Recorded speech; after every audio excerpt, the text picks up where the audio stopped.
Coucou tout le monde. Hmm.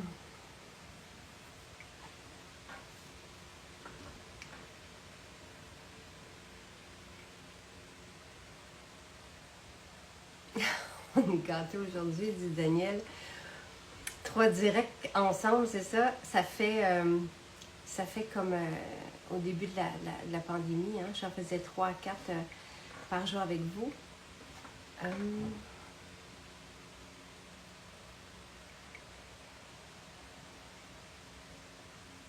On est bien jeudi. D'habitude, je suis toujours... Ah, allô Caralie. Coucou Jean-Yves.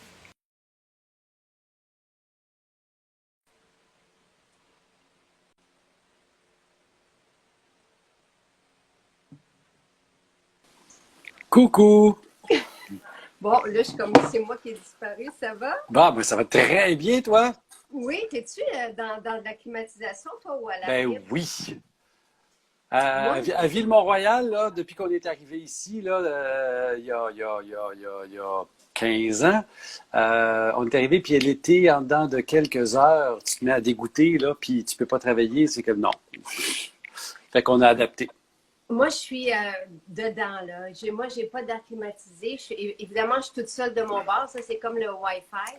Mais, fait que je suis dedans. Tu sais, je vis avec 4 gars, donc apparemment que c'est une affaire de filles, ça, d'aimer l'air Ouais, et ben non la ça, je dois climatisation. avouer que j'aime beaucoup l'air, mais moi, je suis plus heureux en décembre et en janvier que je le suis en ce moment. Moi, Fait que me rouler dans la neige, j'ai du plaisir, mais quand tu fais plus 1 million dehors, là, je me cache. j'adore, moi, j'adore cette chaleur-là. Et tu as compris, donc je te remercie d'avoir regardé ce que je viens de t'envoyer une rafale de trucs, là, de ce que j'ai envie. Puis en même temps, ce que j'ai lu, je sais pas si tu te souviens, Jean-Yves, il y a longtemps, je te parlais, tu sais, de la rose musquée, qui a ce précurseur dedans Ah oui, de l'acide rétinol. rétinoïque, oui, tout à fait, c'est génial ça. C'est génial. Ben Et je oui, te parlais du lien avec la collagénase. Puis oui, on n'avait pas trouvé l'étude et elle est là, là. C'est ça que je t'ai envoyé. Que oui. Puis je t'ai renvoyé le papier complet j'adore dans ça, quelques minutes. dans la même minute. C'est ça. Bon, ce qui est, pour mettre les gens en contexte, là, regarde, je vais le sortir, le foutu papier, là. J'aime Il tellement ça que s'appelle Skin Aging and Its Treatments, donc le vieillissement de la peau et son traitement. Et ils disent qu'en gros, à part éviter le soleil, il n'y a pas grand-chose à faire. Sauf qu'à mot couvert, ils parlent des antioxydants, puis ils parlent de la nutrition, puis tiens donc. Par contre, fais attention, c'est un papier de 2007. OK. La vie a changé depuis 2007.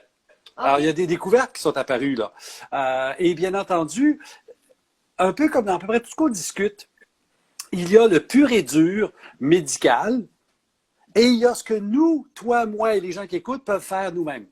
Oui. Et la science solide derrière ce qu'on peut faire est rarement aussi convaincante que ce qu'on va utiliser pour mettre un produit en marché.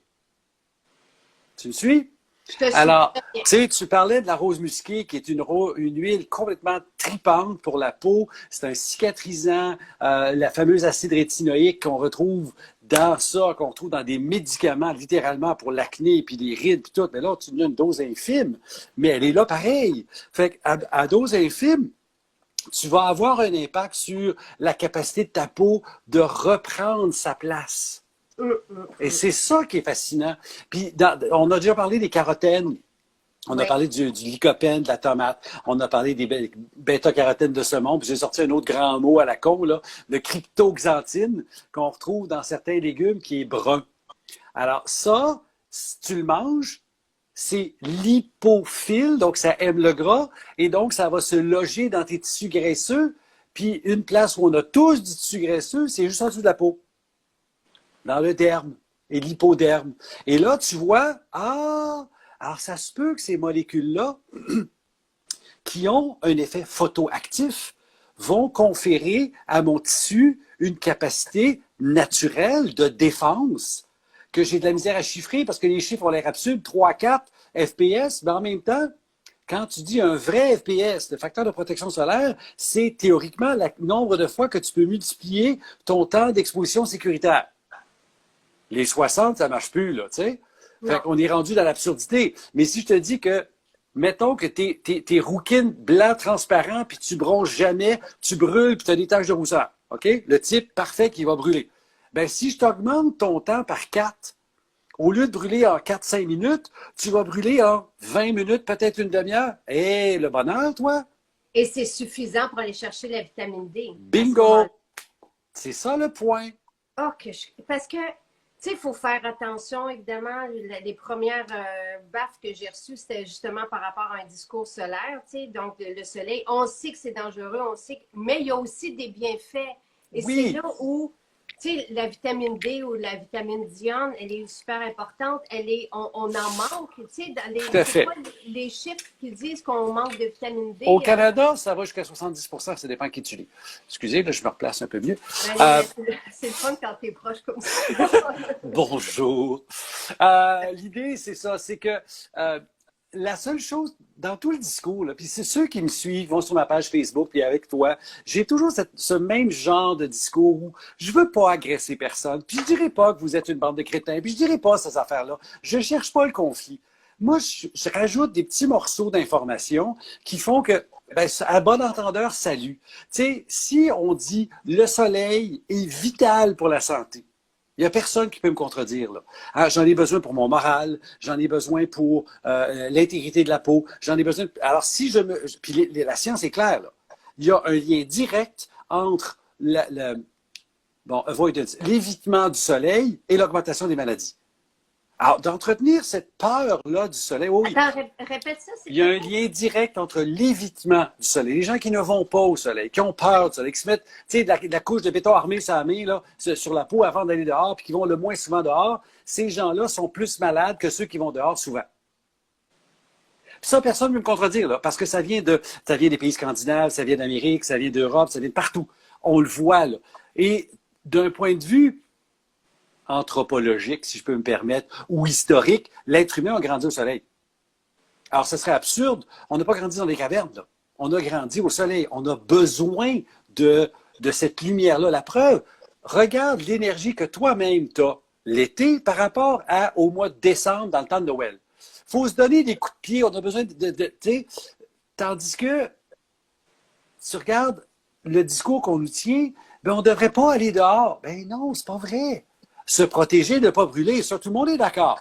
C'est sur le comment qu'on diverge. Et toi, le comment, tu veux le répéter?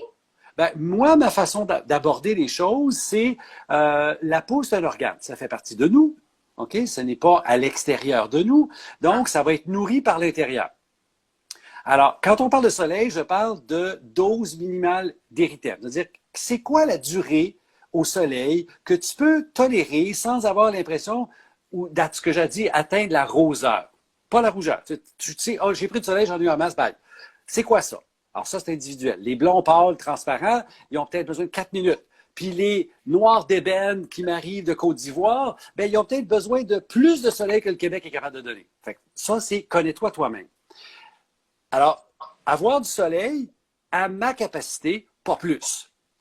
Mais maintenant, comment j'augmente ma capacité? Surtout quand on est des caucasiens, des blancs pâles.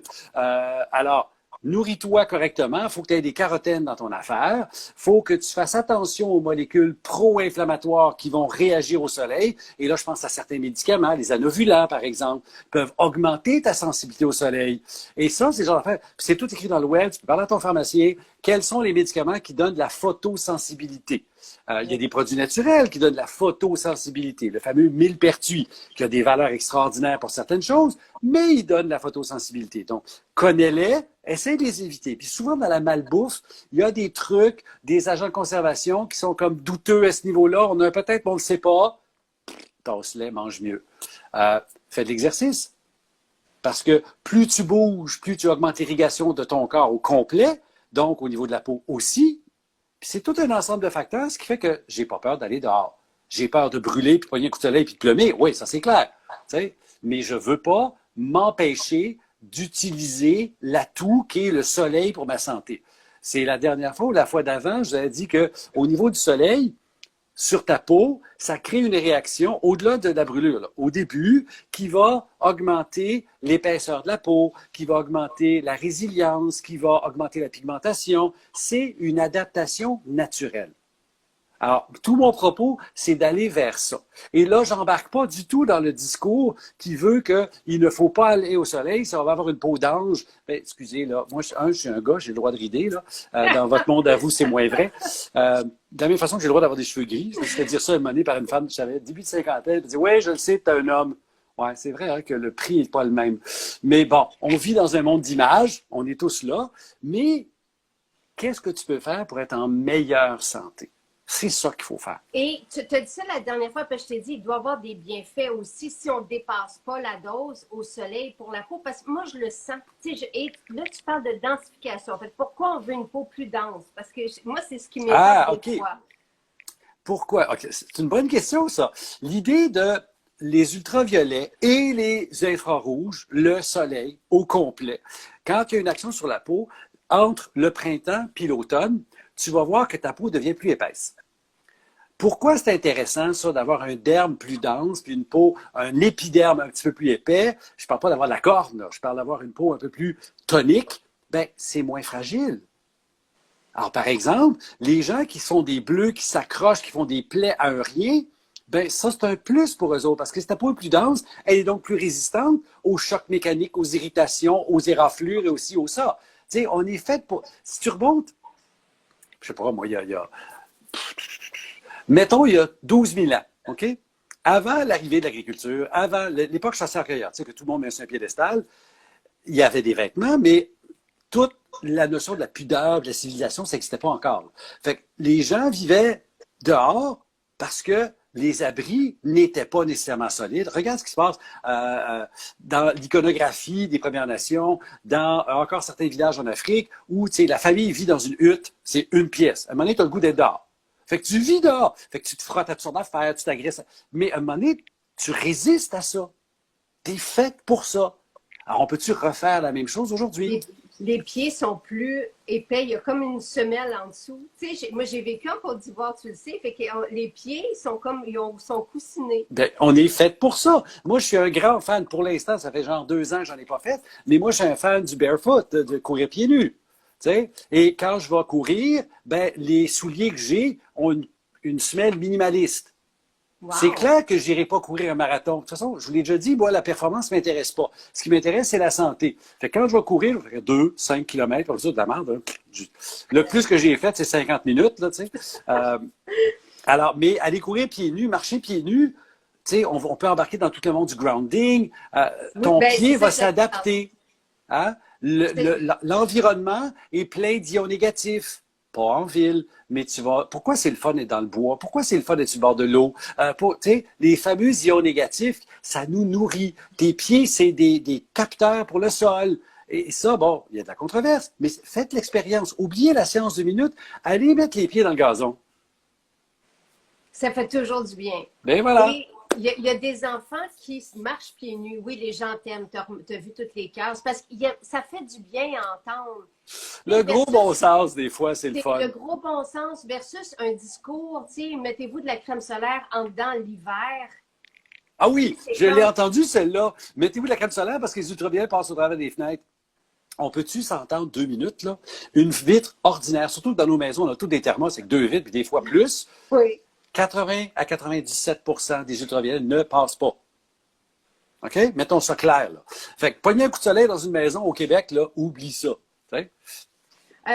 Donc, revenons à ton truc qui date, là, on va le dire, là, ça date de 14 ans. Donc, le feuillet sur le skin aging, parce qu'il y a des hommes aussi. Puis, de toute façon, on veut rester le plus ferme et par en haut. Écoute, le nombre de gars qui volent les produits de l'huile blonde, là, hein, on n'embarquera pas là, là. Moi, je les fais tout seul, je les utilise. T'sais? Bon, je les fabrique. Avec des huiles végétales. Tu utilises des huiles végétales. J'ai une petite recette qui ressemble un petit peu à ton sérum. Tu sais, rose musquée, figuier de barbarie, tamanu alias colophyllum, argan, puis quelques huiles essentielles, juste On un a petit le peu. bourrage. C'est quoi tes huiles essentielles? Je ne t'ai jamais posé la question. Ben là, ça dépend un petit peu. J'ai Palmarosa, j'ai, mais pas trop, ça prend trop la rose, cette affaire-là. Géranium, en fait, pélargonium. Puis je mets un peu d'hélicryse pour l'effet cicatrisant. Puis je pense que c'est ça. Je pense que j'en ai une autre, puis je suis plus sûr, là. Parce que j'ai fait bien des essais, mais des fois, ça donne des couleurs que tu veux pas, c'est vert bizarre. Et tu as déjà été fluo aussi avec l'argousier. Oui, l'argousier, moi, ma blonde en a, moi, j'en ai pas. Et qu'est-ce qu'un effet cicatrisant va faire sur la peau? Bon, OK. Deux choses. La première, c'est que dans le cas d'une plaie, OK, tu as un phénomène naturel qui va faire que, on va faire une image, OK, tu as ta peau comme ça, tu as un coup de couteau, pff, ça rouvre. Là, tes cellules brisées vont générer de l'inflammation qui vont amener les globules blancs, qui vont ouvrir les vaisseaux sanguins pour nettoyer la plaie et éventuellement refaire des corpuscules qui fait que la peau va se souder. Et tu vas avoir une cicatrice. Et dans le meilleur des mondes, à un moment donné, la cicatrice, elle part. Dans le monde réel, très souvent, elle va rester. Mais il y a bien des plaies qu'on a mineures, puis un an plus tard, ben, c'était où? Je ne l'ai pas remarqué, je ne l'ai pas retrouvé. Mais des plaies plus profondes, quand tu atteins plus profond, il reste un truc parce que le tissu cicatriciel est moins bien vascularisé, ça fait une cicatrice. Okay. Mais maintenant, mets ça dans le monde de ma peau n'a pas été brisée. Ma peau se renouvelle tout le temps. Une des raisons pour laquelle je te dis d'aller au soleil, c'est le fun, parce que ta peau se densifie. Si tu veux un exemple criant, les gens qui reviennent du Sud, ils ont passé une semaine, 10 jours, 2 semaines dans le Sud, puis ils reviennent. Qu'est-ce que tout le monde fait dans la semaine, 2 semaines après? On floconne comme des espèces de machins. On perd cette épaisseur-là qu'on a gagnée durant les 2 semaines là-bas. Alors, cette notion-là de recycler, je renouvelle des cellules. Mes cellules, on recommence. Le dessus de la peau, l'épiderme. OK? C'est des cellules qu'on appelle pavimenteuses. Comme un petit mur de briques. En dessous, tu as une couche de cellules qu'on appelle la couche basale, la base. Et eux se divisent. Dans l'épiderme, ils sont virtuellement morts. Ils se tiennent encore, mais ils ne se divisent plus. Puis éventuellement, ils s'en vont, ils desquament. Alors, ce processus-là de cellules neuves, cellule qui fait l'épiderme et cellule qui s'en va, c'est en perpétuel changement. Et c'est là que tes huiles nutritives vont pénétrer à différents degrés. Il y en a, c'est juste le dessus. L'huile de coco, ça rentre pas fort fort. Puis les huiles un petit peu plus complexes, ça rentre au fond. Puis là, ça aide l'intégrité du circuit de la peau. Et c'est là que l'effet restructurant, c'est tout des synonymes pour cicatrisant. Alors, c'est pas une plaie, c'est juste améliorer le phénomène naturel de renouvellement de la peau. Wow! Et pourquoi, quand j'applique de la rose musquée, mettons que par une malchance, j'ai eu un coup de soleil, parce que ça m'est déjà arrivé. On ne m'avait pas dit que je rencontrais des journalistes à Barcelone sur une plage sans parasol, fait que je suis allée là sans ma crème solaire. Et j'ai eu un coup de soleil, j'ai mis à répétition de la rose musquée et rien le lendemain, pas de peau qui floconne. C'est là où, moi, la rose musquée me fascine. Donc, elle est régénérante. Oui, tu peux tout mettre les termes cosmétiques. Qu'est-ce qui se passe? Tu as plusieurs phénomènes, plusieurs substances dans ce même produit-là. On a parlé de l'acide rétinoïque. L'acide rétinoïque va aider la peau à stimuler la synthèse de la production de nouvelles cellules. 1. 2. Tu as des carotènes. Elle est rose, cette huile-là. Ouais. Elle n'est pas blanche, transparente. Ces substances-là ont un effet anti-inflammatoire et protecteur de tes cellules. Un peu comme si tu avais mis de l'aloès, qui lui est documenté pour diminuer les cellules brûlées par le soleil. Pas juste dans la tradition puis en Jamaïque que tu fais donner tu fais vendre évidemment de la feuille d'aloès. L'aloès sur la peau, c'est bon pour le coup de soleil parce que ça diminue les dommages en plus d'avoir un effet rafraîchissant. Puis ça, il y a quelques études là-dessus, on peut s'amuser. Mais c'est ça l'idée. On peut, avec un produit comme ça qui est très, très, très complexe, puis là, je vais utiliser un mot très naturel, machin, nourrir ta peau pour renforcer et diminuer les dommages. Puis c'est ça que tu as vécu. C'est ça que j'ai vécu et c'est ça que je lis dans le document que tu m'as envoyé. Donc, l'acide rétinoïque stoppe l'action de inhibe l'action de la collagénase. Ouais, mais en fait, il faut faire attention. L'acide rétinoïque, à dose pharmacologique, va stimuler par un modèle qui rapproche de l'irritation la production de nouvelles cellules. Oui, C'est ça pour ça, irrite. Oui, c'est ça. C'est pour ça que c'est pas juste un irritant. Là. Tu vas mettre un irritant, tu n'auras pas de nouvelles cellules. Hein, il y a deux substances dans les cosmétiques qui fonctionnent dans à peu près le même principe. Tu as l'acide rétinoïque d'un bord puis ses dérivés, même le rétinol puis le palmitate de vitamine A, moins d'effet, mais même principe. Puis de l'autre bord, tu as les acides alpha-hydroxylés, les fameux AHA vont stimuler par irritation la production de nouvelles cellules. Puis c'est ça qui fait que ta peau, tu sais, tu desquames les vieilles cellules, puis tu as des nouvelles cellules en dessous. Par contre, quand tu es dans tes microdosages, il y a une partie de ça qui est vrai, mais tu ne peux pas le documenter de la même façon. je comprends. OK? Alors, c'est là où je vais plus avoir une approche sur dire, je ne sais pas si cliniquement je peux dire que ça inhibe l'enzyme de collagénase, mais objectivement, empiriquement, on voit une amélioration de la texture de la peau. Je comprends très bien. Et la collagénase, c'est quoi? Bon, OK, on entend là-dedans deux mots. Tous les mots qui finissent en ase, c'est des enzymes. Lactase, toutes les protéases, collagène, tu connais le collagène, hein, c'est la structure la protéine de structure de ma peau. Et nous avons dans le corps des enzymes qui ont pour but de dégrader dans le but de recycler. Alors, je suis normalement toujours en équilibre. Alors, les ases, collagénase, va dégrader le collagène pour permettre de le remplacer par du neuf. On se recycle tout le temps. On dit dans certains milieux qu'on se renouvelle en 7 ans. Bien, ça dépend des tissus. Il y a des tissus qui ne renouvellent jamais, des tissus qui renouvellent rapidement. La peau, c'est super vite, une question de jours. Hein? Puis le système nerveux, ben, pas tout à fait vrai, c'est une autre affaire. Alors, quand tu as quelque chose qui ralentit le processus de dégradation, comme un inhibiteur de la collagénase, tu vas donc, par défaut, faciliter la reconstruction. D'où l'effet anti-rides. Ah! Attends, j'essaie de. Je le répète pour pouvoir. OK, je vais le répéter d'une autre façon. Ta peau, là, OK, naturellement, tu regardes un enfant, il n'y a pas de rides, la peau est tonique, elle rougit, elle arrête, elle recommence. Elle est faite pour bien fonctionner parce que tout le temps, il est en équilibre et l'enfant, jusqu'à à peu près 25 ans, est en croissance. Bon, peut-être pas en grandeur, ça arrête plus tôt que ça, mais on considère que la biologie évolue jusqu'autour de 25 ans. Et dans ce temps-là, tu es plus en développement qu'en recyclage. Tu grandis. 25-35, c'est le plateau. 35, on commence à vieillir. Sauf en neurologie, où on va dire que 45, c'est le pic, puis ça, c'est d'autres choses, c'est les neurosciences. Mais toujours est-il que, plus je vieillis, plus mes deux, destruction, construction, ben, j'ai tendance à faire plus destruction, moins construction. Et c'est là où j'ai besoin d'un petit coup de pouce pour ramener ça là. Le fait de prendre du collagène hydrolysé va stimuler mes enzymes de construction, pas en faire plus d'enzymes, mais faire plus de tissus, parce que je donne plus de nutriments. Je vous ai parlé du facteur limitant la semaine dernière.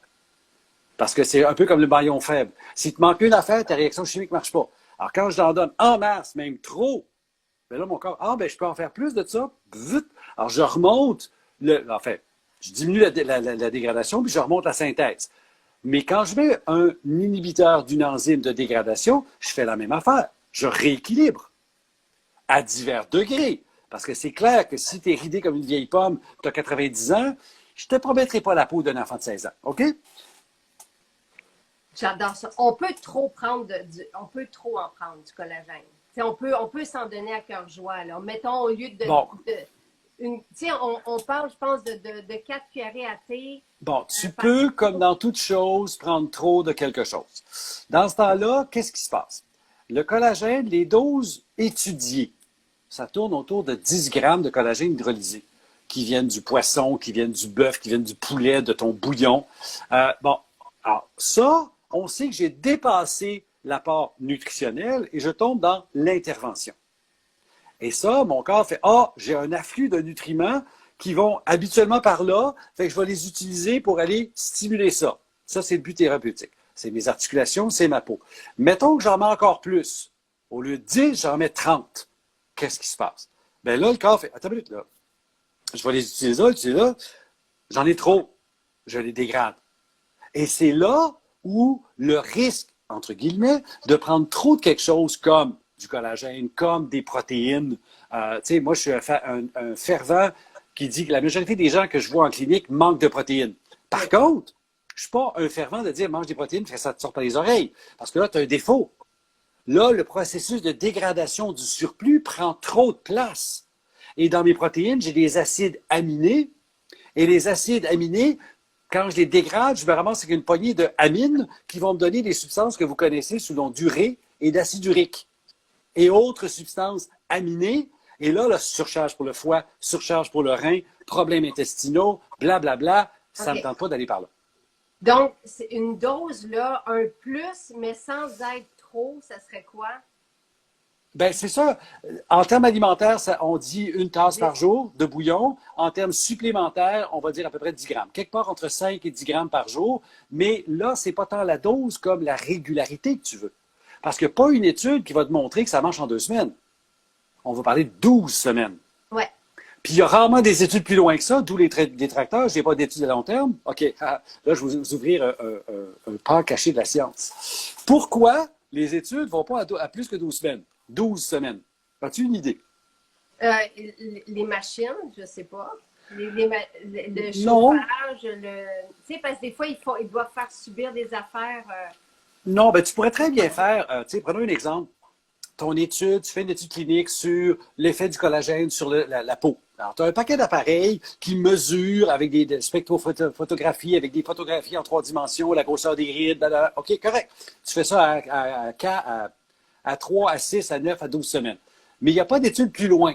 C'est pas invasif, cette affaire-là. Tu sais, là, regardez-moi, là, bon. Ils prennent des photos. Alors, pourquoi on fait rarement des études de plus que 12 semaines quand on parle de produits thérapeutiques ou produits naturels? Il y a 2 raisons. Es-tu capable de les trouver? Ben, le prix. Bon, le prix. Le prix augmente de façon exponentielle avec la durée. C'est vrai. C'est pas juste linéaire, il y a quelque chose qui se passe, puis là, ça coûte de plus en plus cher. Ça, c'est vrai. On va limiter, puis on est tous pris avec des contraintes budgétaires. Il n'y a personne qui a les moyens d'avoir une étude personne. Les pharmaceutiques, oui, mais des études qui coûtent des millions de dollars, c'est pas tout le monde qui peut faire ça. Non, je suis pas un génie, là, chez moi. Ben oui, on adore ça. Non, je suis un passionné puis j'aime ce que je fais, pas pareil. Peu importe. L'autre chose, c'est qu'après un certain temps, il y a un phénomène qui s'appelle en anglais unblinding. Alors, une étude, c'est à double insu, double blinded. Alors, ni la personne qui donne le produit, ni la personne qui sait, qui prend le produit, aucun des deux le sait. Donc, mettons que tu as une infirmière qui donne un médicament, ou un thérapeute, ou n'importe quoi, ou un commis qui donne un médicament. Toi, tu prends le médicament pour l'étude clinique, tu n'as aucune idée, la personne qui te l'a donné ne sait pas si c'est un placebo ou si c'est le vrai. C'est à double insu. Ni l'un ni l'autre ne le sait. Parfait. Et qu'est-ce qui se passe quand tu prends un produit symptomatique qui te soulage de quelque chose au bout de 9, 10, 12 semaines? Tu le sais si tu prends le produit ou le placebo, puis là, les gens commencent à s'auto-traiter. Et c'est là où, après 12 semaines, très souvent, tu vois une inversion des courbes, puis le produit a plus l'air de marcher. Alors, on le voit dans le cholestérol, on le voit dans tout ce qui est symptomatique. C'est très, très, très difficile d'avoir une étude bien faite qui dure plus que 12 semaines parce que les gens ne sont pas cons. Ils sont volontaires pour faire partie d'une étude, quelle qu'elle soit. Puis à un moment donné, ils font, ben oui, mais regarde, ça marche pas ton affaire. Fait que je vais reprendre mes affaires ou je vais prendre d'autres choses. Puis là, tu viens complètement défaire l'étude. Je comprends très bien. C'était merveilleux. Maintenant, revenons à ton truc sur comment prévenir ton truc. Ce que tu m'as envoyé, le feuillet. Oui. Suite à ce que moi, je t'ai envoyé, sur prévenir. Est-ce que les antioxydants, Bon. les rétinols, est-ce que c'est à l'interne ou sur la peau? Bon, ça dépend à qui tu parles. OK? Si tu parles à un dermatologue, c'est sur la peau. C'est clair. Puis il y a des formules prouvées. Les autres ne le sont pas. OK, fine. Alors, l'acide rétinoïque, mets-en pas trop sur ta peau, ça brûle. Puis, il ne va pas au soleil après, puis ça augmente un peu comme les AHA. Si tu mets ça sur la peau, tu es tout subit de mettre de la crème solaire, sinon tu fais des taches. Fait que tu veux pas ça. Tu sais, moi, des AHA, j'en utilise le soir, l'hiver seulement. Exactement. OK? Pas l'été. Et l'acide rétinoïque, quand elle est comprise, on n'a pas ça avec la rose musquée, je veux juste le dire. Là. Ah Si non, tu non, non, mets non, la non. rose musquée avant d'aller au soleil, tu n'as pas le... Non, puis tu n'as pas cet effet-là parce que les doses ne sont pas là, puis tu es un produit complexe avec plein de carotène. Mettons que la phrase d'un médecin m'a dit que ça servait à rien les suppléments puisque j'ai 33 ans et je mange bien. J'ai deux questions là-dessus. Manger bien, ça veut dire quoi? Première chose. Puis deux, quel supplément pour quelle indication? Et là, il faut faire bien attention de ne pas faire des grosses boîtes comme, tu sais, tous les gens qui pensent de façon très dogmatique ou clivage ou en silo, peu importe. Tu sais, la médecine puis les autres, là, non. Il y a des suppléments pertinents pour n'importe qui. Il y a des suppléments pour les enfants qui marchent. Ça dépend de quoi on parle. Sauf que si moi, comme professionnel, tu viens jouer dans mes plates-bandes, puis ça ne me tente pas de parler de ça, je vais te dire une grossièreté comme ça. C'est un peu comme prendre des vitamines, ça ne sert à rien, c'est de l'urine chère. Bien, ça, c'est nier toute la pharmacologie, qu'une substance est absorbée, la concentration augmente dans le sang, elle a un effet, ton corps va l'éliminer, puis oui, on va se ramasser dans l'urine. Mais tous les médicaments font ça. À un moment donné, n'importe quel médicament, c'est de l'urine chère. C'est un peu absurde, là, tu sais. Anyway, donc, on était où? OK, l'usage des substances internes, externes. Beaucoup de substances alimentaires. J'ai parlé des carotènes.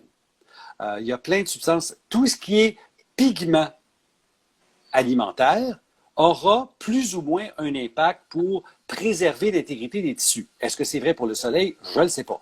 Mais tu prends, par exemple, moi, je suis un fan des pigments bleus, les anthocyanes.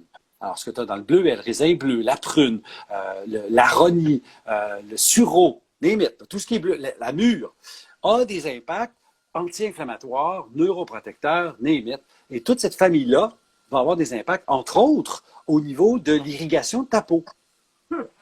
Alors, c'est protecteur des vaisseaux sanguins. Alors, est-ce que ça protège contre le coup de soleil? J'en ai aucune idée, mais ça va certainement aider ta peau à mieux s'irriguer. Ah, là, j'ai un effet complémentaire.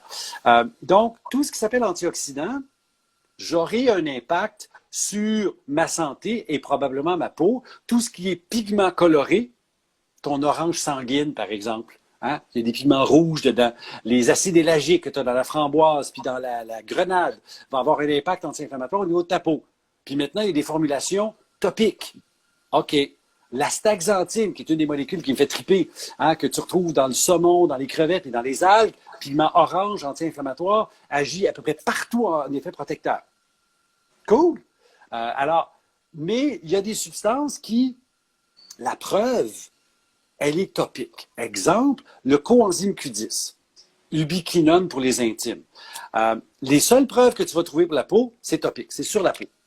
Les preuves orales, c'est sur d'autres choses. Puis sérieusement, je vais dire la même chose parce que je ne suis pas sûr qu'en usage oral, je vais avoir atteint la concentration de...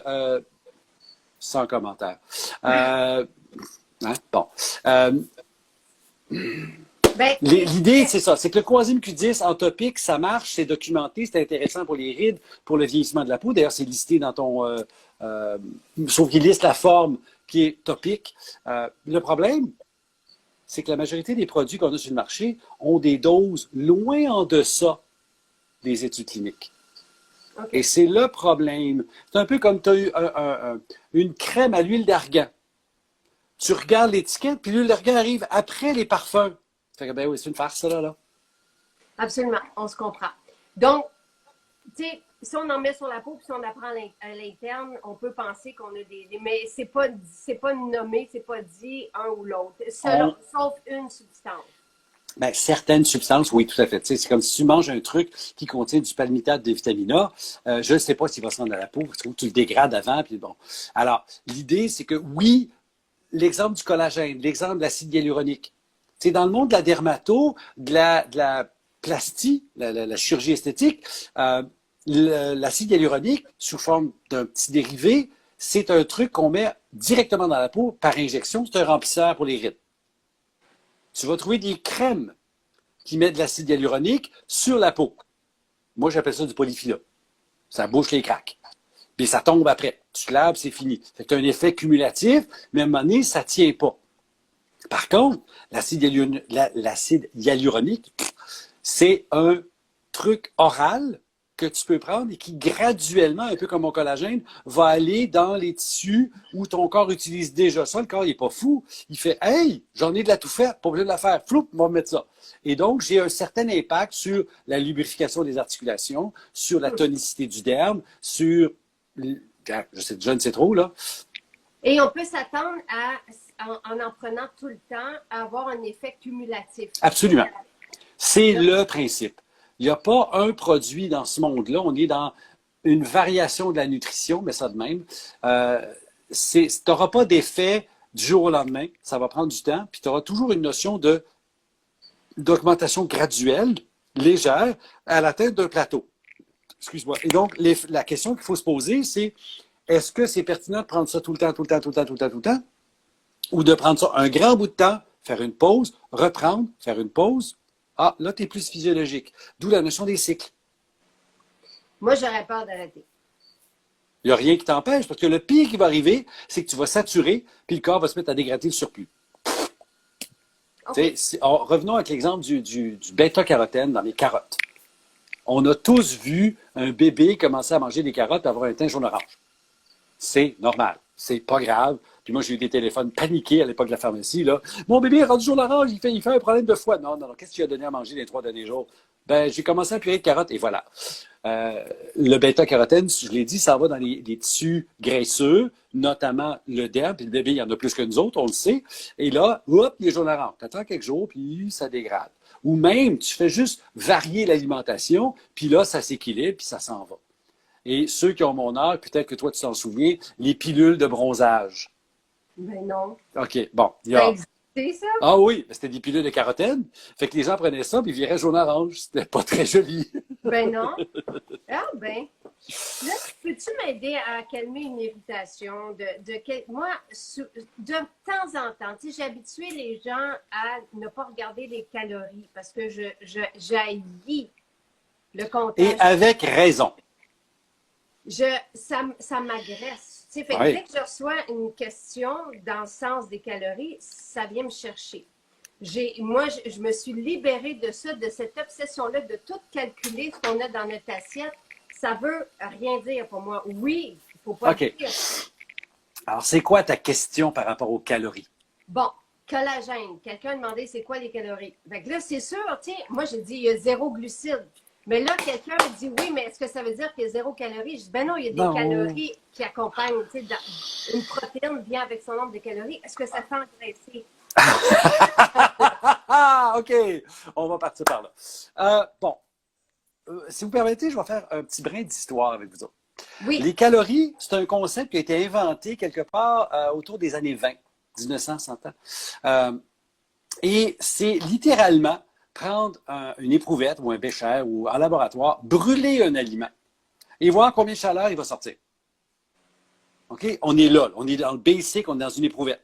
Et là, on a constaté que les calories ou les joules, hein, c'est métrique ou un système anglais, mais on prend encore les calories. Alors, les glucides et les protéines, c'est 4 calories par gramme. En fait, c'est des kilocalories.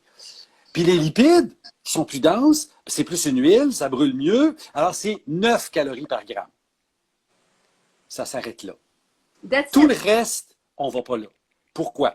Parce qu'on a entretenu le mythe avec des Weight Watchers de ce monde, toutes les Judy Craig, whatever son nom aux États-Unis, là, tous les grands gourous de la nutrition et du maigrissage, excusez du terme péjoratif que j'ai d'utiliser, qui veulent vous entretenir dans une pensée qui vous oblige à rester là.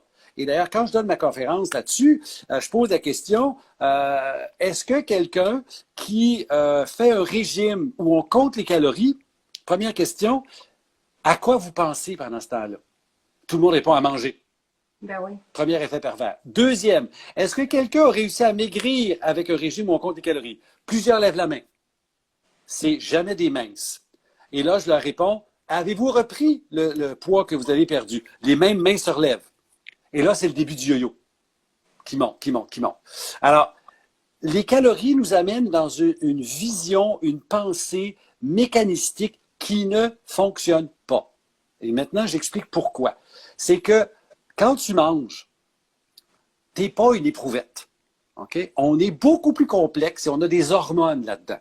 On a un métabolisme là-dedans. Exemple, si tu manges un repas X calories, X composants, le même repas, au début d'un programme d'entraînement, puis je te mesure ton VO2 max, puis ton métabolisme et tout, tu vas brûler d'une certaine façon le repas en question, puis ça va donner tel chiffre.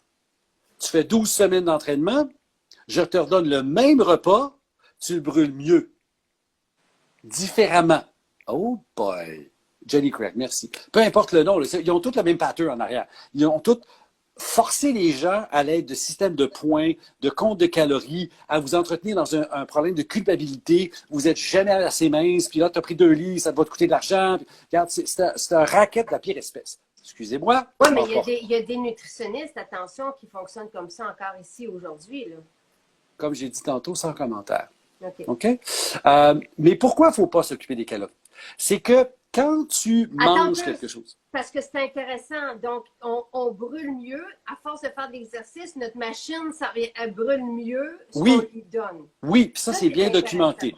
Ton métabolisme va être plus efficace. Et donc, tu vas brûler plus efficacement les mêmes aliments. Un peu comme, dépendant du moment de la journée, la chrononutrition, c'est le même domaine. Vas-tu la prendre à gorgée? Ça fait 3 fois que je prends mon verre, je vais le déposer avant de prendre la gorgée.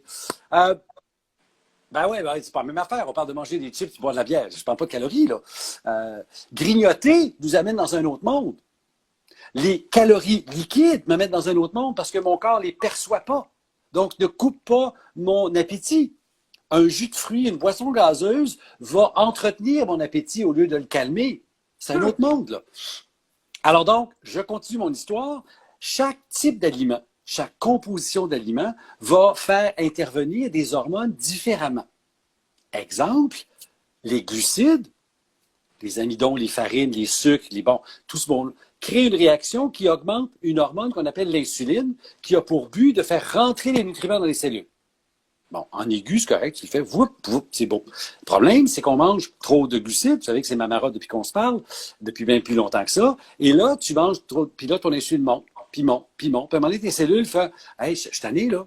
T'en as trop. J'ai déjà fait ce que j'avais à faire, j'en veux plus. » Ils deviennent résistantes à l'insuline. Et là, tu continues à faire de l'insuline pour faire rentrer. Et c'est là qu'il y a des tissus dans ton corps qui sont résistants, n'absorbent plus les nutriments. Tu as des tissus dans ton corps qui ne sont jamais résistants, les cellules graisseuses, puis là, tu engraisses. Et en même temps, tu as faim. Alors, tu manges, puis 2 heures plus tard, tu as faim, puis là, on a créé le système de manger aux 3 heures. Absurde. Parce que ton corps, si tu manges des bons aliments, à un moment donné, il va faire « j'ai plus faim ». Mais dans ce contexte-là, il y a toujours faim. Alors, donc, il y a des gens qui mangent très peu de calories, mais surtout des glucides, puis se mettent à engraisser, puis engraisser, puis engraisser, puis engraisser. Tu le regardes, c'est typique, la phase la pire de tout, parce que le Québécois, le Nord-Américain, puis en fait le monde, on est tous dans cette tendance-là on devient de plus en plus gros. Alors, ce lien-là avec l'insuline est très important. Maintenant... Et attends un peu, savais-tu que la mode était à ça maintenant? Ah oui, des grosses fesses, oui. Non, le ventre, la bédaine de papa, le dad's bod. Oh, c'est chouette. Oui, on est retourné sur Henri VIII, toi. OK. Donc, parce que tu dis souvent que dès qu'on commence à avoir du gras autour de l'abdomen, c'est signe que... C'est signe que tu t'en vas vers la maladie cardiaque, le diabète, l'obésité et tout ce que tu voudras. Oui. D'ailleurs, un petit fenêtre historique. À l'époque d'Henri VIII, le roi d'Angleterre, les 6 femmes d'Henri VIII, la bédaine artificielle était à la mode. Parce qu'Henri VIII avait une bédaine. Fait que tout le monde avait une fausse bédaine pour plaire au roi. On retourne en arrière, vive l'histoire. Mais donc, l'idée, c'est que prenons un autre nutriment. Le même nombre de calories exactement, de gras. Donc, vous comprenez que si j'ai 4 grammes par gramme de glucides, puis tu as 4 calories pour chaque gramme de glucides, j'en ai 9 pour chaque gramme de gras, puis je mange surtout les gras. Qu'est-ce qui se passe? Mon insuline n'est pas impliquée. Donc, je n'ai pas cette notion de rentre dans mon corps et me donne faim 1 heure après. J'ai une hormone qui se dégage, entre autres, j'en ai plusieurs, mais je vais vous en donner une, surnommée CCK, cholécystokinine, qui est une hormone qui dit, en gros, à mon foie, sors de la bile, à mon estomac, ferme-toi la trappe puis digère, puis à mon appétit, calme-toi. Ah, tiens, non. Puis j'ai plus mon hormone qui dit stock. L'insuline n'est pas là. parce que j'ai pas besoin d'insuline pour les gras. Alors, la notion de calories, si je ne la pondère pas avec le contexte hormonal, je ne suis pas une éprouvette, elle m'amène dans un cul-de-sac parce que je deviens obsédé par compter des calories. Puis là, je compte les calories, bien entendu, ce qui est plus riche en calories, c'est les gras. Oui, mais je viens de vous dire que les gras, c'est ce qui calme votre appétit. C'est ce qui dit à votre système digestif, faites la job comme il faut, puis arrête de faire des reflux, etc. Puis là, tu fais comme, attends une minute, là. C'est contradictoire par rapport à ce que j'ai appris. Oui, on coupe, mais pas couper. Réduire, rééquilibrer. Parce que moi, je suis pas, tu sais, même si j'ai l'étiquette céto sur la tête, je suis pas pour ça. Je suis pour, tu veux le faire, fais-le. Pas te montrer comment faire. Mais l'idée, c'est que le contexte nord-américain, le contexte occidental qui se répand sur toute la planète, on mange trop de glucides par rapport aux deux autres. Quasi que des glucides. C'est comme ça partout et c'est vide. La farine blanche, c'est toutes des affaires que tu fais, des pâtes, c'est tous des trucs, du pain. C'est tout. Regardez quand vous allez au centre d'achat ou en bas d'un édifice à bureau, tous les kiosques de bouffe qui sont là. Puis regardez ce qu'ils vous servent. C'est du pain, des pâtes, des frites. Puis et des muffins, et des croissants, et ouais. Merci beaucoup. Tu sais, c'est comme, bon, OK, ma source de protéines dans mon croissant est où? OK, c'est du gluten de ma farine. Oui, moi, je suis allergique au gluten. Ben, bon, peu importe.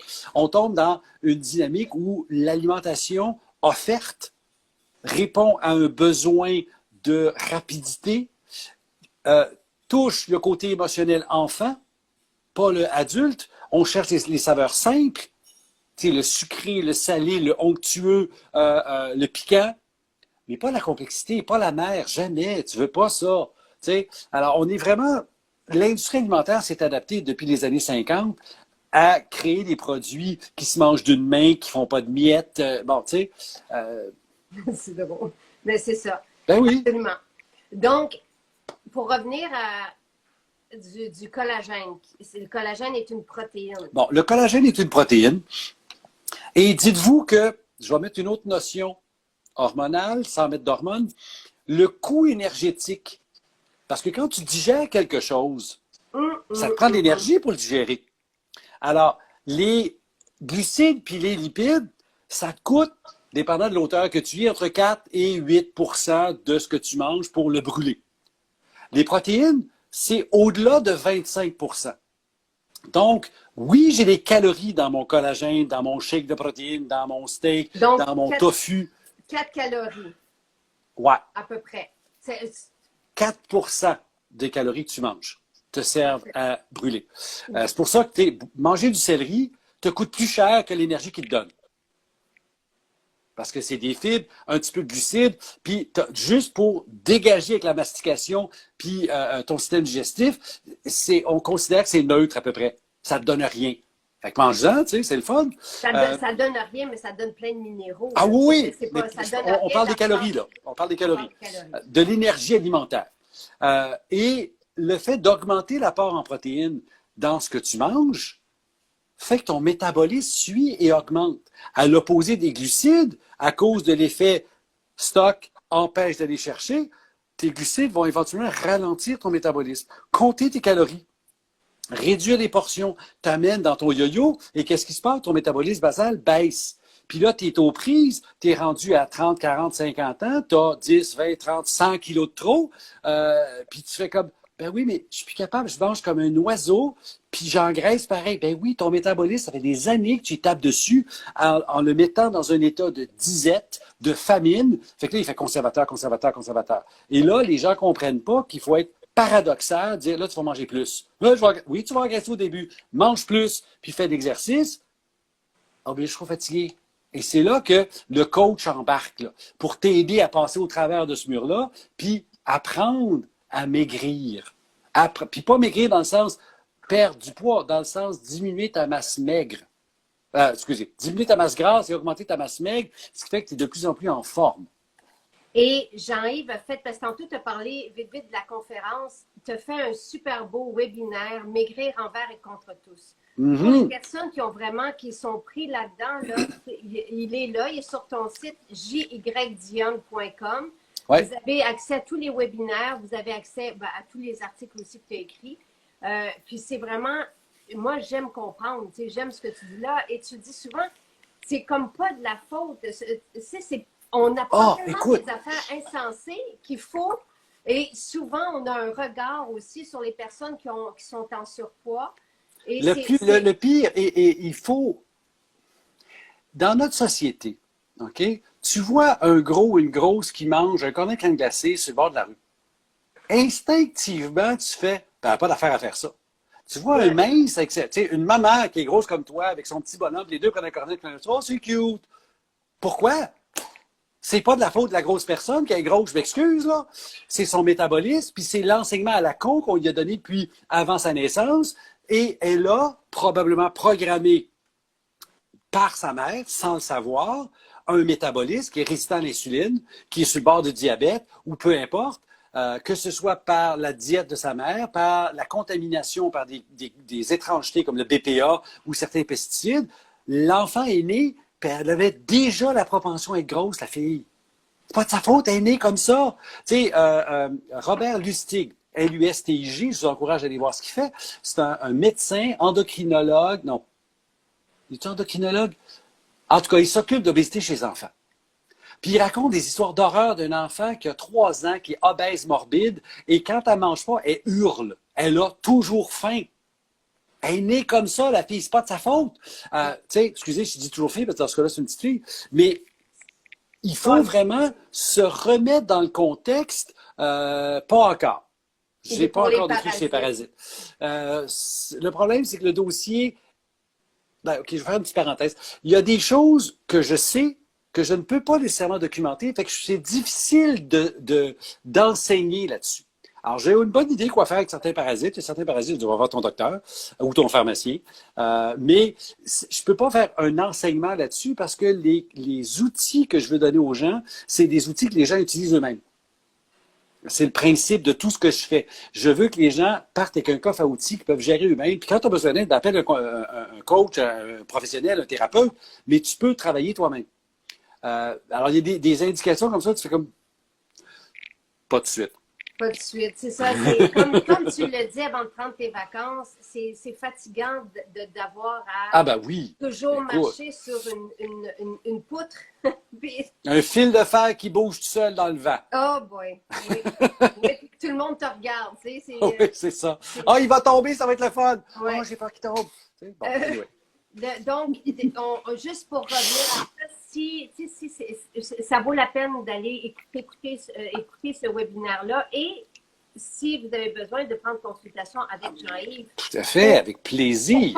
pour dépasser ça, et c'est pour ça que, tu sais, moi j'ai eu des obsessions alimentaires, c'était autre chose, qu'on est un tiers, je pense, de femmes à vivre ça, et c'est pour ça que quand j'entends parler de calories, quand on a réussi à se délivrer de ça, je deviens, j'ai envie de fesser, tu comprends? Écoute, je comprends. Regarde, dans le même sens, j'ai dit à un moment donné, dans un environnement X, que les gens qui ont été anorexiques et boulimiques, l'anorexie et la boulimie est toujours là. Toujours. Un peu L'obsession est toujours là. comme le fumeur ne sera jamais un non-fumeur, ça va devenir un ex-fumeur. L'ex-alcoolique est toujours là. Parce que le cerveau a changé. Rewired, il est refilé. Le filage est plus le même. Puis, tu es obligé de composer avec ça. Puis, j'aborde la notion des dépendances alimentaires dans le webinaire Maigrir envers et contre tous. Puis, le titre est choisi, là. Parce que le tous, là, c'est tout le monde qui nous juge. Puis tout le monde qui dit ah, tu devrais faire ça, tu devrais faire ça. Oui, funambule. Wouhou! Tu devrais faire ça. T'as une minute, là. Me faire dire par quelqu'un qui a jamais été malade, me faire dire, puis là, je vais tranche de vie, me faire dire par un jeune athlète de 22 ans comment faire quelque chose, moi qui arrive à 60, c'est comme, laisse-toi pousser le poil au-dessus du nez, là. Tu sais? Puis ça veut pas dire qu'un gars de 60 ans va être meilleur, mais ça veut dire que... C'est comme une psychologue qui explique à une anorexique, une psychologue qui n'a jamais été anorexique, qui explique à une anorexique, c'est quoi. Tu sais, il y a des affaires qui ne s'apprennent pas dans des livres, il y a des affaires qu'il faut... Je vais juste te donner une anecdote. Mon père, on est dans les années 60-70, c'était l'époque du marriage encounter, là, le mariage sur le comptoir, les rencontres en des couples pour se refaire, mais c'était du counseling de couple, mais fait par des prêtres. Mon père était insulté noir. Comment veux-tu qu'un gars qui a jamais baisé avec une femme me dise comment m'entendre avec ma femme? Tu sais, alors, c'est la même affaire. À un moment donné, il y a des choses où il y a des gens qui ont une compétence extraordinaire, peu importe l'âge. Fait que je vais retirer mon petit mot de tantôt, mais il y a quand même une notion de distance, de perspective, d'expérience qui fait que fais attention. Tu sais, moi, j'ai appris assez tôt dans ma vie que je n'ai pas le droit de dire que je comprends la ménopause. OK? Là, je peux dire que j'ai vécu avec, mais je la comprends pas. Avoir une bouffée de chaleur, à part quand je prends un verre de vin, c'est pas pareil. Mais ça aussi, on en parlera à un moment donné, mais tu as fait un webinaire là-dessus. Oui, j'ai fait un webinaire là-dessus, en tant qu'homme. As-tu le livre, ton livre aussi, Bon stress, bad stress, tu sais que tout est couvert là-dedans. C'est vraiment comme la base pour prendre notre bien-être. Le bon stress, bad stress, écoute, là-dedans, là, ce que j'ai mis un paquet d'affaires, puis c'est pas juste l'approche psychologique, je ne suis pas psychologue. Tu sais, tu m'as déjà entendu dire, je suis aussi psychologue que Lucie dans Charlie Brown. Tu sais, Dr. Reason, 5 cents, là. Mais en même temps, le stress, là, sérieusement, je l'ai vécu, je le vis au jour le jour. Puis, un des premiers textes que j'ai écrit, ça commence avec « Je reviens d'un congrès à Toronto, où je n'avais pas dormi.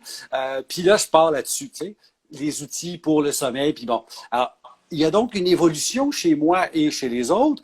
Puis, il y a des outils. Puis, le constat, c'est pourquoi j'utilise le fameux chapitre 5 de ça dans la majorité de mes consultations, parce que c'est un canevas sur l'alimentation.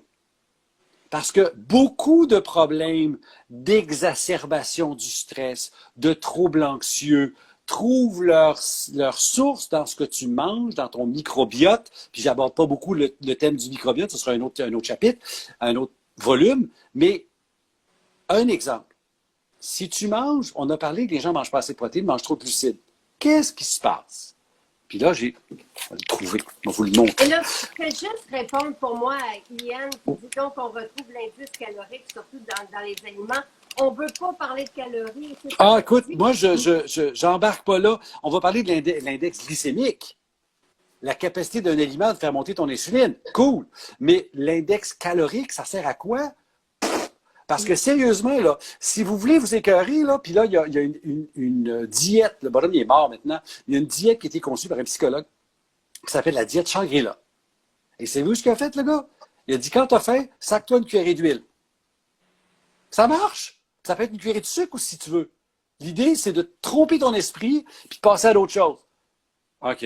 Anyway. Ce que je veux vous montrer, là, c'est, je suis capable, hop, là, voilà. Ce graphique-là, là, il est adapté d'une psychiatre qui s'appelle Georgia Ede et qui montre l'impact des glucides sur mon humeur. Puis là, j'ai 3-4 références là-dessus, puis j'en ai d'autres depuis, où tu manges des glucides. Le déjeuner québécois typique, tu sais, toast, confiture, café, jus d'orange, là, où il n'y a rien sauf du sucre. Et là, tu as une montée de sucre, une montée d'insuline, et là, le sucre descend. Puis là, même si tu n'es pas hypoglycémique ou ton sucre descend trop bas, ce qui était mon cas, il peut juste, le fait de descendre vite, c'est perçu par ton corps comme un stress. Et là, qu'est-ce que tu fais? Tu génères les hormones de stress, adrénaline, cortisol, glucagon. Et là, oh boy! Tu sais, l'image que je vous ai donnée à répétition, là, tu es dans une ruelle, il y a un pitbull qui te court après. Qu'est-ce que tu fais? Palpitations, tremblements, tu es super allumé, tu es prêt à courir ou tu es figé, tu ne digères pas parce que tu n'as pas le temps de digérer. On va mettre la même affaire, pas de pitbull. Alors, c'est ce que tu vas ressentir 2 heures après ou à peu près d'avoir mangé trop de glucides pour assez du reste. Et ça, c'est le nord-américain. Alors, il se passe, soit tu es agressif, trop d'adrénaline, tu fais une crise d'angoisse, tu hyperventiles, ou alors tu as faim à arracher la tête du monde, puis tu remanges. Qu'est-ce que tu manges qui est disponible? On vient de le dire, dans le petit restaurant, c'est quoi? C'est des muffins, c'est du... Et là, t'es fait. Cercle vicieux. Et ce que tu dis, c'est d'essayer de ne pas... Les glucides, on en prend trop. Rajouter dans vos assiettes des bons gras, des rééquilibrer l'assiette. En fait, la phrase la plus importante, puis je te l'ai déjà dit, un repas, c'est d'abord ma source de protéines. Le reste, c'est l'accompagnement. Puis on a tout viré ça à l'envers avec l'adage, l'espèce de slogan 5 à 10 de fruits et légumes. C'est vrai, mais ça vient des recherches qui sont des questionnaires sur des populations de gens bien nantis. Puis on s'aperçoit que oui, les gens qui mangent le plus de fruits et légumes, c'est aussi les gens riches. OK. Il y a donc le statut socio-économique qui embarque là-dedans. Là. Est-ce que c'est absolument les fruits et légumes? Je ne le sais pas. Est-ce que les fruits et légumes sont bons? Certainement. Mais la quantité, la proportion, je ne le sais pas. Alors, et quand tu embarques, tu pousses la logique à l'extrême, tu te ramasses avec des gens qui mangent juste des fruits et légumes, puis là, ça sent tout croche. Mais pourtant, je fais comme on me dit de faire. Mais tu n'as pas nourri le corps. Il te manque les acides aminés, il te manque les gras. Ton cerveau, c'est 65 à 75 de gras. Tu veux pas m'écrire du cerveau. C'est-tu pour ça que tu aimes la pacane? J'aime les noix. Point. La pacane, c'est que j'ai fait un live là-dessus, c'est lundi dernier, parce que j'ai reçu dans mes lectures du matin, j'ai reçu des newsletters de plein d'affaires, puis là, je prends des affaires. Puis là, c'était drôle parce que il y a une étude clinique récemment faite où on a donné une bonne portion, quelque chose comme une tasse de pacane par jour, et on a vu une amélioration du profil lipidique. Cholestérol total a baissé, LDL a baissé, HDL a monté. Tu sais, ah, wow, les triglycérides ont baissé. C'est complètement trippant. C'est juste un aliment, là. Mais tu peux regarder, tu vas trouver ça pour presque toutes les noix, à une exception, les cachous, ça ne marche pas. Les cachous sont trop sucrés. Ils sont trop sucrés. Oui, 27 de glucides. Eh boy. Boy. Noix de pain, c'est... Hey, faut que je Bon, la noix de pain, c'est un autre paire de manches. La noix de pain, elle est très riche en amidon, mais elle a un effet coupe-faim. C'est ailleurs, là. OK. Très riche en amidon, mais donc ça veut dire quand même glucides. Oui, ça veut dire glucides, mais il y a des molécules dedans, puis je ne sais pas lesquelles, ou les quelques études, on a pris des noix de pain, puis on en a donné une quantité aux gens, les gens ont moins faim. Fait qu'il y a comme quelque chose d'autre là-dedans. Puis de toute façon, des noix de pain, entre toi et moi, tu n'en manges pas une tasse par jour. Hein? Tu vas en mettre dans ton pesto, tu vas en faire griller pour aller avec telle affaire. Ça tombe dans les aliments de luxe. Oui, dans la salade, c'est bon aussi. C'est complètement trippant, oui. Les pacanes, là, mettons qu'on veut prendre une tasse de pacane par jour, là, est-ce que si on les fait griller un petit peu avec des épices dessus, on est correct? Ou C'est encore mieux. C'est encore mieux. Pourquoi c'est encore mieux? Parce que ça goûte encore mieux. Puis là, tu tombes dans un autre de mes dadas, les épices et fines herbes. C'est le côté oublié de notre bord. Tremper les noix, oui, mais pas toutes. L'amande, la pacane, la noisette sont des trucs à faire tremper. Mais fais pas tremper des noix de Brésil, des noix de macadam, ça vaut pas la peine. Alors, faut voir. Mais l'idée, c'est que c'est pas grillé, c'est un peu secondaire. Au sens où, oui, les gens vont dire, oui, il y a des glycotoxines. Pas vraiment.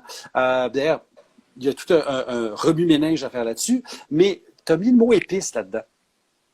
Et une des choses qu'on peut faire pour améliorer notre santé, c'est manger plus d'épices et fines herbes. Wow. Là, si ça vous tente, allez sur mon blog, faites Route des épices, puis genre 22 articles sur différentes épices, avec une perspective historique et quelques études cliniques. Mais l'idée, c'est que les épices sont des activateurs métaboliques, sont des concentrés d'antioxydants, sont des anti-inflammatoires, mais-en partout. Le plus bel exemple, c'est la cannelle qui sensibilise tes récepteurs à l'insuline. Fait que mange-en. Ne cherche pas une dose thérapeutique, là. Mets-en comme aliment. Bon, mais c'est extraordinaire. Ça va être le sujet de la semaine prochaine. C'est comme, je pensais pas de découvrir une nouvelle facette de toi. C'est fantastique, merveilleux. Parce qu'on dit souvent que cru, c'est mieux, donc c'est pas nécessaire pour OK, ça... Là, je vais encore là, tranche de vie. Là. Je suis tellement content que le mouvement du cru soit passé parce qu'on a mis sur le dos de c'est pas cuit une qualité, quand en réalité, c'est une caractéristique. Alors, il y a des aliments que tu ne devrais pas manger crus. Il y en a d'autres que tu devrais les manger crus. D'autres, c'est la tomate. Crue, j'ai de la vitamine C, cuit, j'en ai plus. Mais mon fameux lycopène dont je parle depuis le début, il est disponible quand c'est cuit. Quand c'est cru, c'est beaucoup moins disponible. Alors, la notion du cru, la notion du vitalisme de ton alimentation, mais je suis pas à l'aise avec. De manger les bons aliments, bien élevés, bien cultivés, pas de tout d'accord. Mais de dire que parce que c'est cru, c'est donc meilleur, moi, je décroche. Il y a certains aliments pour lesquels c'est vrai. Mais d'en faire une philosophie de vie, OK, l'Institut Hippocrate, t'es en Floride, il fait chaud. Mais ici, au mois de janvier, là, excuse-moi, je vais aller vers le Tao, mange chaud quand il fait frais. On veut un petit bouillon. On veut un petit bouillon, puis on veut un petit peu de ouf. Voilà. Jean-Yves, c'était extraordinaire. Merci tellement. Là. Tout le monde te remercie. C'est vraiment fort, fort, fort. On s'amuse. Puis Oui, beurre d'amande cannelle, c'est génial ça. Voilà. Puis faire des sauces à salade avec les beurres, ou tu sais, faire se tremper des rouleaux, en tout cas dans des beurres d'amande. Tout ce qui est beurre, c'est du gras, c'est bon, c'est des bons gras. Là. Puis juste un détail, quand tu prends une noix, tu la moues en beurre, qu'est-ce que tu viens de faire en termes biologiques? Tu la rends plus facilement accessible. Tu n'as pas besoin de la digérer, de la mastiquer. C'est ça. Alors, en termes de nutrition, le beurre de noix, amuse-toi, là, c'est bon. Donc, cru ou cuit, quelqu'un vient de parler. Bon, ça dépend toujours des noix. Un exemple, l'arachide, OK, on va la prendre rôtie, s'il vous plaît, pour s'assurer de la qualité, parce que c'est la plus grande source d'aflatoxines. Les aflatoxines, c'est des résultats des moisissures et c'est atrocement toxique. Alors, personnellement, tu ne verras jamais acheter un beurre d'arachide en vrac. Tu vas l'acheter dans un pot scellé d'une compagnie fiable.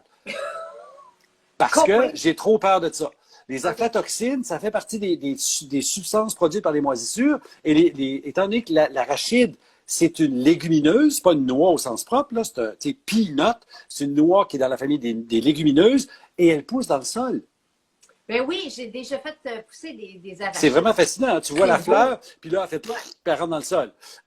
Mais comme elle pousse dans le sol, elle est donc contaminée à la base. Et c'est pour ça que traditionnellement, tu vas en Asie, tu vas des pays du Sud, ils sont rôtis quand ils sont pas frites. Dans des bouteilles, tu reviens de la mer, là, puis c'est dans des bouteilles, puis c'est dans des bouteilles de vin vide. Là. Sûrement pas nettoyé, désinfecté. Non, on n'est pas dans le même monde ici. Là. Le push-push à l'alcool en sortant de l'ascenseur, il n'est pas là. Donc, arachide cuit, puis le reste, ça peut être cru ou cuit, c'est pas grave. Tout est question de qualité. Oui, tout à fait. Oui, puis de toute façon, il y a un truc, un indice que vous avez tous pour comprendre si c'est bon ou pas. Est-ce que ça goûte ranci? Et il y a des noix qui rancissent à vue d'œil. Gardez-la au frigo, s'il vous plaît. La noix du Brésil. Tu la goûtes? Ouf, elle n'était pas fraîche, celle-là. La noix bon, pour les Français, c'est des noix. Pour nous, c'est des noix de Grenoble. C'est la même affaire. Elle aussi, elle rancit vite. Parce qu'il y a beaucoup d'oméga 3. Alors, on les veut fraîches. On les veut bien. Puis c'est là où le fait d'être rôti le permet de conserver mieux. T'sais? Merveilleux. Et puis, si tu les trempes, là, tu les trempes 4 heures, puis après ça, tu les fais rôtir. OK. Ma façon de faire, moi, OK? Ce que je vais faire, parce que moi, je suis paresseux. Hein, alors, vous le savez, il faut que ça aille vite. Alors, ce que je fais, amandes, noisettes, pacane chez moi, là, parce qu'il y en a d'autres que tu peux faire, je les fais tremper la nuit. Je les rince abondamment. Mais vraiment, là, je ne veux plus voir de couleur dans l'eau. Là, je les rince plusieurs fois, puis je les mets au déshydrateur 8 heures. Puis là, je fais mon mélange de noix et je le sale abondamment. Puis je me fais une poussière de sel. Alors, tu prends du sel, dans un mortier pour que ça fasse une poussière. Puis là, tu mélanges tes noix avec ça. Pourquoi je fais ça? Justement parce que quand le sel, en petite quantité et en poudre, va recouvrir tes noix, il va devenir un agent de conservation, en plus d'être bon pour moi.